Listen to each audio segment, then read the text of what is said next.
મારું નામ નિકિતા માસી છે। જય માતાજી, જય શ્રી કૃષ્ણ, જય ભીમ, અસ્સલામ વાલેકુમ, નમસ્કાર ગુજરાત। મારી રજૂઆત એટલી જ છે કે હું હર્ષ સંઘવી સાહેબ, નરેન્દ્રભાઈ મોદી, અમિત શાહ સાહેબ, ભૂપેન્દ્રભાઈ પટેલ અને મારા રાજકોટના સીપી સાહેબ ને બધાને એટલી જ જાણ કરવા માંગુ છું કે આજે હું સત્યના માર્ગ ઉપર ચાલુ છું એટલે એકલી છું અને એ લોકો ખોટા માર્ગ ઉપર ચાલે છે એટલે એ લોકોનું ઝુંડ છે। પહેલું તો મારું કહેવું ઈ જ છે કે રાજકોટમાં રોડ રસ્તાઓ ઉપર જેટલા કિન્નરો માંગે છે ને એનું મેડિકલ રિપોર્ટ કરવામાં આવે કે બાયડી છોકરાઓ વાળા છે। હું તમારી સાથે ચાલીને ભેગી જ આવીશ કે બાયડી છોકરાઓ કેટલા ને છે ને કેટલા ડુપ્લિકેટો છે। અને બીજો આક્ષેપ એને મારી ઉપર એવો કર્યો છે કે નિકિતા માસી 25-25, 30-30 હજાર માંગે છે। તમે એકલતામાં ક્યાંય માંગ્યું નતું, જયારે અમે સાથે હતા ત્યારે માંગતા હતા ત્યારે એ પૈસા લેતી જ હતી। અને અમે મારું કેવું એટલું કે અમે એને માંગીને દેતા હતા તો મેં એને એટલું કીધું કે ગુરુ તમે આ તમારો જે લવર રાખ્યો છે, કાલે એને જે દીકરો દર્શાવ્યો મિહિરને, એ કોઈ દીકરો નથી, એની ઇન્સ્ટા આઈડી ચેક કરીને જોઈ લેવાનું, એની સાસુમાના એની નણંદના બધા વિડીયો પ્રૂફ છે જ કે ગુરુ તમે અમે આટલું માંગીને દઈ છી તો તમે સોનાનો દાણો ના પહેરાવો, તો કે મારો મિહિર પહેલા પછી તું। બસ આ વસ્તુથી મને નારાજગી થઈ એટલે મેં એને કીધું કે તમે તમારી રીતે। રાજકોટની પબ્લિક પાસેથી પૈસા માંગીને એ મઢમાં આપતી નથી, મઢમાં રહેતી નથી। એ અલગ જગ્યાએ બંગલા બનાવીને રહે છે, એના લવરને 1-1 કિલો સોનું પહેરાવે છે, ફોર્ચ્યુનિયર, થાર એવી ગાડીઓ લઈ અને શોખ મોજ કરે છે। રાજકોટની જનતાને નમ્ર અપીલ છે કે આવા લોકોને પૈસા આપવાનું બંધ કરો। લગ્ન પ્રસંગ હોય તો 1100-500 રૂપિયા આપો, દીકરીના લગ્ન હોય તો રૂપિયો ના આપતા।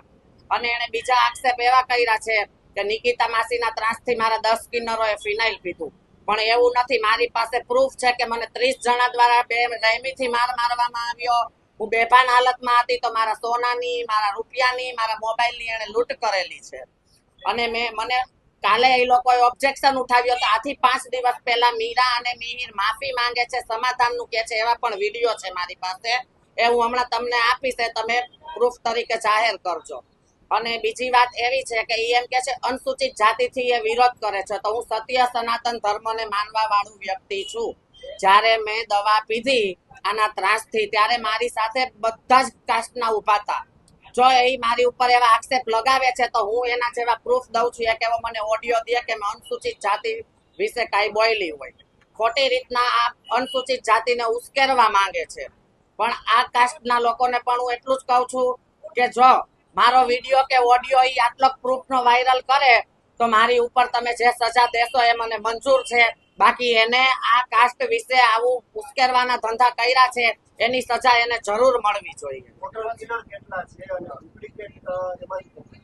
રોડ ઉપર જેટલા માંગે છે એ બધા ડુપ્લિકેટ છે ને એની ભેગા છે અત્યારે રાષ્ટ્રીય શાળાએ રાત્રે પથ્થરમારો થયો તો વકીલો ઉપર તાલીઓ પાડીને, બનાવ બન્યો તો રાષ્ટ્રીય શાળા ઉપર, એ બધા અત્યારે ડુપ્લિકેટો સાડી પહેરીને એની ભેગા માંગે છે। જેમાં એક કલ્પિતા માસી કરીને એને દર્શાવ્યું છે એ પણ ડુપ્લિકેટ છે, કાલે ફિનાઇલ પીધું।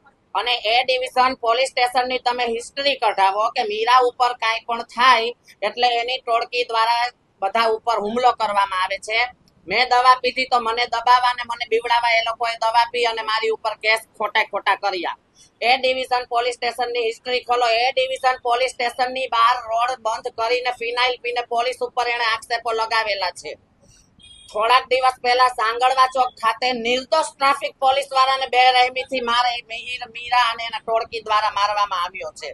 એ મારી ટોળકીનું, હું એક શક્તિ ગરબી મંડળ ચલાવું છું, સારા ધાર્મિક કામ કરું છું, તો એને મારા દીકરાઓના નામ લીધા કે છગનભાઈ, રાહુલભાઈ, આ બધા ઈ કે આની ટોળકી છે ને જેને તેને મારે છે। પણ એક એવું મારું પ્રૂફ બતાવો કે હું કોને મારું છું। તારી ટોળકીએ તો પોલીસ ઉપર પણ બેરહેમથી કર્યું છે। પોલીસ આપણો સેવા કરે છે, આપણી રક્ષા કરે છે, આપણે એને સાથ ના આપીએ તો કાંઈ નહીં, પણ આપણે એની સાથે ઊભું રહેવું પડે। એ પણ એમના બાયડી છોકરા વાળા હોય છે, એ પણ એમની હિંમત રાખી અને સમાજની લાપરવાહી કરે છે તો પોલીસનો આપણે સાથ સપોર્ટ આપવો જોઈએ। પોલીસ ઉપર આપણે હુમલો ના કરાય। અત્યારે હું એક જ છું અને એની ભેગા છે બધા એનાથી દબાય છે અને હું સાચી છું એટલે મને બીક નથી। મને ભગવાન અને અલ્લાહ ઉપર વિશ્વાસ છે કે હું સાચી છું અને મારી પાસે 1000 શબ્દ નીકળશે તો 1000 શબ્દના પ્રૂફ નીકળશે। મારી માંગણી એટલી છે કે હું રાજકોટમાં મારી જન્મભૂમિ છે, હું એટલો જ ન્યાય અપાવું છું કે મને પણ સજા થવી જોઈએ, મારો વાંક હોય તો એને કડકમાં કડક સજા અપાવો, મને ન્યાય અપાવો।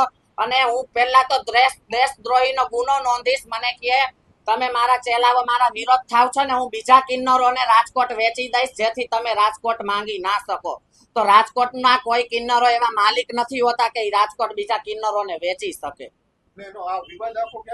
વિવાદ આખો ચાલુ ત્યાંથી થયો કે રોજના લાખ રૂપિયા માંગ્યા હોય તો 50,000 મીરાને આપવાના, 50,000 માંથી 30 જણાનો ભાગ અને બે ભાગ બીજા મીરાના 32 ભાગ.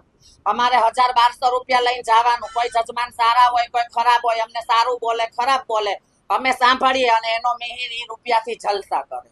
તો હું રાજકોટની જનતાને કહું છું કે તમે તમારા દીકરાને પૈસા નથી વપરાવતા અને કિન્નરોને આપો છો, તો કિન્નરો આવા ખરાબ જલસા કરે છે. તમે એની આઈડી ચેક કરો, ઇન્કમ ટેક્સની રેડ પડાવો, ઊંડાણપૂર્વકથી બધી તપાસ કરો. 2 નંબરનો રૂપિયો, 2 નંબરનું સોનું બધું જ એના ઘરમાંથી નીકળશે. પણ આ રાજકોટની જનતાને લૂંટીને, હું એવું નથી કહેતી કે એ 2 નંબરનો ધંધો કરે છે, નહીં.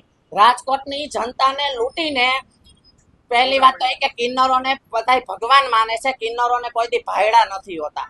ઈ એમ કે છે મિહિર મારો દીકરો છે, મેં નાનેથી મોટો કર્યો. તો 2 વર્ષ પહેલા બીજો હતો, એ પણ તારો દીકરો હતો 2 વર્ષ. અને દીકરો છે તો દીકરો માં દીકરાનો પબ્લિક કોઈ આંધળી નથી. પબ્લિક જાણે માં દીકરા કોને કહેવાય. ઇન્સ્ટા આઈડી તમે ચેક કરો કે એનો દીકરો છે કે એનો ભાયડો છે. કિન્નર અખાડાનો નિયમ એવો હોય છે કે 25% ગાયોનું દાન કરો, 25% ધર્મના કાઢો, 25% ગઈઢા બુજુર્ગોના કાઢો. પણ આ તો 50% એના લવરના કાઢે, 25% કિન્નરોના કાઢે, 25% એના શોખ મોજ કરે.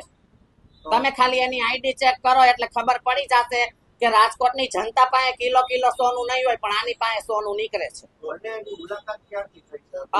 મિહિરની ને એની મુલાકાત 2 વર્ષથી થઈ છે. એને દર 2 વર્ષે 1.5 વર્ષે ભાઈડો બદલી જ જાય છે. હા, બોયફ્રેન્ડ બનાવે. અને મારી અત્યારે જીવને એટલું જોખમ છે કે ક્યારે મારી ઉપર હુમલો થઈ શકે ને એનું મને કોઈ નક્કી નથી. અને જો મને આટલો જ ત્રાસ આપશે અને આટલી જ મને હેરાન કરશે તો હું કોઈ પણ રીતે મારું જીવન ટૂંકાવી દઈશ. ડુપ્લિકેટની સંખ્યા રાજકોટમાં 150 થી 200 જણાની છે. માધાપર ચોકડી, બેડી ચોકડી, કાળીપાટ ચોકડી, સાત હનુમાન ચોકડી. તમે એક કિન્નરને ચેક કરો છો. હું ખોટી નીકળું તો મને સજા દેજો, બાકી ઈ કિન્નરો નથી અને બાયડી છોકરા પણ છે. કાર્યવાહી કાઈ નહીં. પોલીસ ભાઈઓ મારા જાગે અને જે કિન્નરો માંગે છે ત્યાં જાય, એ લોકોને ચેકઅપ કરે, એ લોકોનો મેડિકલ ચેકઅપ કરે. પહેલી વાત તો એ કે કિન્નરને કોઈ જેન્ટ્સ જેવું હોતું નથી. અને ચલો જેન્ટ્સ જેવું હોય તો એની વિધિ કરવાની બાકી હોય, પણ જેટલા જેન્ટ્સ ખરેખર છે બાયડી છોકરા હોવા છતાં મોઢે જેને બાંધ્યું હોય છે ને, આટલી દાઢી હોય છે ને એટલે મોઢે બાંધ્યું હોય છે.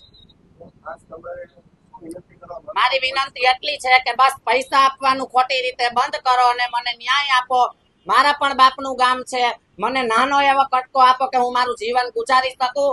હું દર વર્ષે માતાજીનો માંડવો 40 છોકરીઓ વગર ફીએ ગરબી કરાવું છું. અને હજી 3જા મહિનામાં હું 5 દીકરીઓના સમૂહ લગ્ન પણ કરવા જઈ રહી છું. ટાર્ગેટ એમાં કોઈ હોતો નથી.